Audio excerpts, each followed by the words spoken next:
Okay, are you ready? I'm going to let you in one of the biggest kept secrets to boost any dish. A real flavour booster is deep fried ginger.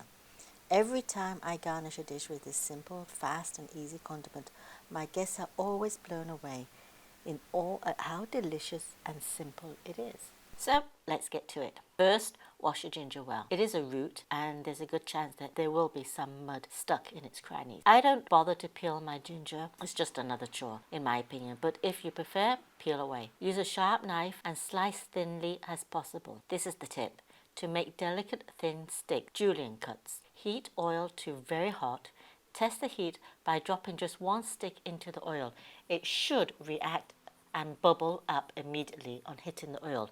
If not, then wait a little longer. Then add a small amount and fry till crispy brown. I like mine very crispy and very brown. Take out and drain.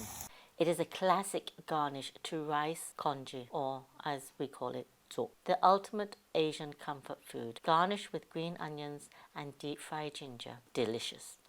You can also throw a handful on stir fries. I've used it on cream of carrot soup. It is amazing. Ginger and carrots is a match made in heaven. Also on onigiri. Very easy, convenient, portable Japanese food for picnics and school lunch boxes. Enjoy.